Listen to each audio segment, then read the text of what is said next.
Hello வணக்கம் and welcome to cricket Indians Tamil channel. இந்த வீடியோவில் நம்ம அதை பற்றி பார்க்க போகிறோம் அப்படின்னா IPL 2025 primary target of Mumbai Indians யாரெல்லாம் இருக்கணும் அப்படிங்கிற ஒரு லிஸ்ட்டாக தான் பார்க்க போகிறோம். ஸோ ஃபஸ்ட்டு நம்மளுடைய மும்பை இந்தியன்ஸ்க்கு ஃபியூ இயர்ஸாகவே இருந்துகிட்டு இருக்கிற ஒரு இஷ்யூ என்னென்னா ஸ்பின் அட்டாக் அப்படிங்கிறது சரியாக அமையாதது தான்.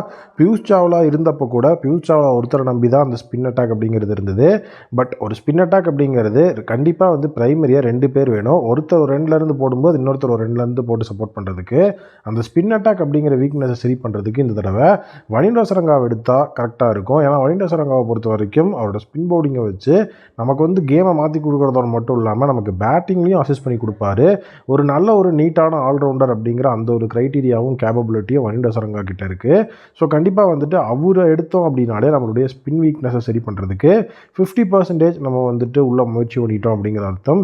ஏன்னா அவர் ஒரு ஓவர்சீஸ் பிளேயர் எடுக்கும்போது கண்டிப்பாக இந்தியன் ஸ்பின்னர்ஸை மும்பை இந்தியன்ஸ் எடுப்பாங்க.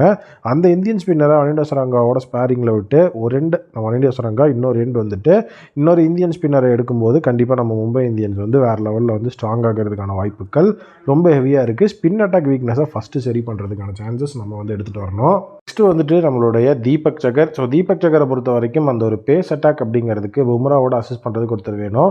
ஸோ இது நம்மளுடைய பிரைமரி டார்கெட் அப்படிங்கிற லிஸ்ட்டில் வர்றதுக்கு கொஞ்சம் டவுட்டு தான். காரணம் என்னென்னு அப்படி நான் சொல்கிறேன். ஃபஸ்ட்டு பும்ராவோட அசிஸ்ட் பண்ணுறதுக்கு ஆகாஷ் மத்வால் அப்படிங்கிற ஒரு பிளேயர் நம்மளுடைய மும்பையில் இருந்தார். ஸோ இந்த தடவை மெகா ஆக்ஷன். ஸோ மறுபடியும் நம்மளுடைய ஆகாஷ் மத்வாலை நம்மளால் எடுக்க முடிஞ்சது அப்படின்னா அவங்க 2 பேர்த்தையுமே வச்சு நம்ம நம்மளுடைய பேஸ் அட்டாக்கை முடிச்சுக்கலாம் பிரைமரி சைடில். இப்படி அவங்களை எடுக்க முடியல அப்படின்னா ஓவர்சீஸ் சைடில் துஷாரா அந்த இடத்துல இருந்தார், ஜெரால்ட் கோயிட்ஸ் இருந்தார். பட் ஆனால் எல்லா இடத்துலையும் ஓவர்சீஸ் பிளேயரே கொண்டு வந்தோம்னா பிளேயிங் லெவலில் 4 ஓவர்சீஸ் பிளேயரை தான் நம்ம வைக்க முடியும். பிரைமரி டார்கெட்லேயே 4 தரமான ஓவர்சீஸ் பிளேயரை சொன்னால் அவங்களே பிளேயிங் லெவனை வைக்கணும். ஸோ அதனால் அந்த ஒரு ஆப்ஷன் வேண்டாம் தான் நான் இந்த இடத்துல தீபக் சகரை கொண்டு வந்திருக்கேன். சிஎஸ்கே தீபக் சகரை ரிலீஸ் பண்ணுறோம் அப்படிங்கிறத ஆல்மோஸ்ட் அஃபிஷியல் பண்ணிட்டாங்க. ஸோ அப்படி இருக்கும்போது நல்ல ஒரு தரமான பவர் பிளே ஸ்விங் பவுலரும் நல்ல ஒரு தரமான டெத் பவுலரும் இணையும் போது மும்பை இந்தியன்ஸோட பேஸ் அட்டாக் உண்மையிலேயே செம ஃபயரில் இருக்கும். ஸோ தீபக் சகர் உள்ளே இணையும் போது கண்டிப்பாக இது நடக்கும். ஸோ அதனால் தீபக் சகர் எடுக்க முடிஞ்சதுன்னா மும்பைக்கு டபுள் ட்ரீட்டு தான். நெக்ஸ்ட் பிளேயர் யார் அப்படின்னு பார்த்தீங்கன்னா விக்கெட் கீப்பிங் ஆப்ஷனில் இருக்கிறது ஃபிலிப் சால்ட். விக்கெட் கீப்பிங்கை பொறுத்த வரைக்கும் இஷான் கிஷான் அப்படிங்கிற ஒரு பிளேயர் தான் மும்பை இந்தியன்ஸில் இருக்கார். ஸோ இந்த mega action Ishan Kishan release ஆகிறதுக்கு வாய்ப்புகளும் இருக்குது. சப்போஸ் ரிட்டன்ஷனில் நீங்கள் அதிக நம்பர் ஆஃப் பிளேயர்ஸை ரீட்டைன் பண்ணிக்கிறனால இஷான் கிஷானை ரீட்டைன் பண்ணிடுவாங்க. ஸோ ஆர்டிஎம் அப்படிங்கிற ஒரு விஷயம் இருக்குது. ஸோ இஷான் கிஷானா ஆர்டிஎம் பண்ணிட்டாங்க அப்படின்னா ஸோ கண்டிப்பாக ஃபிலிப் சால்ட்டோட டார்கெட் அவங்களுக்கு அவசியம் இல்லை. சப்போஸ் இஷான் கிஷானோட விலை ரொம்ப அதிகமாக போகுது அப்படிங்கிற பட்சத்தில் ஃபிலிப் சால்ட்டை நம்ம டார்கெட் பண்ணி எடுக்கலாம். ஏன் ப்ரோ இப்போ இஷான் கிஷான் ஃபிலிப் சால்ட் அப்படின்னு பார்க்கும்போது ஃபிலிப் சால்ட் தான் போன தடவை நல்லா பெர்ஃபார்ம் பண்ணார்.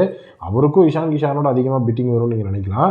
ஏன்னா மெகா ஆக்ஷன் அப்படிங்கிறது எப்பவுமே பேரலி யோசிக்கும் போது ஓவர்சீஸ் பிளேயரோட இந்தியன் பிளேயர்ஸுக்கு ஒரு வெறித்தனமான பிட் இருக்கும் அப்படின்னு நீங்கள் கேட்கலாம். ஸோ அப்படி இருக்கும்போது இந்த இந்தியன் பிளேயர்ஸுக்கு தான் அதிக ஒரு பிட் மெகா ஆக்ஷனில் இருக்கும். ஸோ அந்த ஒரு ஸ்ட்ராட்டஜிக்ஸ்லாம் நான் சொல்கிறேன். ஏன்னா இஷான் கிஷான் அப்படிங்கிற ஒரு இந்தியன் பிளேயர் எடுக்கும்போது பிளேயிங் லெவலில் ஈஸியாக யூஸ் பண்ணலாம். பட் ஓவர்சீஸ் பிளேயரை டார்கெட் பண்ணி எடுத்தோம் அப்படின்னா ஓவர்சீஸ் பிளேயர் 4 பேர் தான் யூஸ் பண்ண முடியுங்கிறதுனால அவங்களோட ஓவர்சீஸ் பிளேயரோட அந்த ஒரு ஸ்ட்ராட்டஜி மிஸ் ஆகிறதுக்கு வாய்ப்பு இருக்குது. ஸோ அதனால் கரெக்டான ஒரு விஷயத்தை நம்ம அந்த இடத்துல பண்ணணும் அப்படிங்கிறது என்னுடைய ஒரு ஒப்பீனியன். ஸோ ஃபிலிப் சால்ட் எடுக்கணும் அப்படின்னா ஃபஸ்ட்டு அவங்க சைடில் இஷான் கிஷான் எடுக்கிறாங்களா இல்லையானா அவங்க டிசைட் பண்ணிக்கணும். ஸோ நெக்ஸ்ட்டு நம்மளுடைய மும்பை இந்தியன்ஸோட ஓவர்சீஸ் பேசர் அப்படிங்கிற கேட்டகரி ஜெரால்ட் கோயிட்ஸ் அதுக்கப்புறம் துஷாரானி இவங்க 2 பேர் இருந்த ஒரு இடத்துல நாட்ஜே எடுத்தால் இனிமேல் நல்லாயிருக்கும். டெல்லி கண்டிப்பாக நாட்ஜேவை ரிலீஸ் பண்ணிடுவாங்க. ஸோ பேரலி இப்போ ஓவர்சீஸ் பேசர் அப்படின்னு பார்க்கும்போது மீண்டும் அவங்க துஷாராவை எடுக்கிறாங்களா ஜெரால்ட் கோயிட்ஸை எடுக்கிறாங்களா அப்படிங்கிறது தெரில. துஷாராவை கம்பேர் பண்ணும்போது ஜெரால்ட் கோயிட்ஸே ஃபார் மோர் பெட்டர் அப்படிங்கிறது என்னோட ஒப்பீனியன். ஸோ அதனால் ஐபிஎல்லில் எக்ஸ்பீரியன்ஸ் அப்படிங்கிறது நம்மளுடைய ஆண்ட்ரிச் நாட்ஜேக்கு ரொம்ப அதிகமாக இருக்குது. ஸோ அந்த எக்ஸ்பீரியன்ஸை வச்சு பார்க்கும்போது ஆண்ட்ரிச் நாட்ஜே நல்ல ஒரு தரமான ஒரு பேசர். டெல்லிக்காகலாம் வந்தீங்கன்னா நிறைய தடவை ஒரு கேம் சேஞ்சராக இருந்திருக்கிறார் அப்படிங்கிறதும் நமக்கு தெரிஞ்ச ஒரு விஷயம்.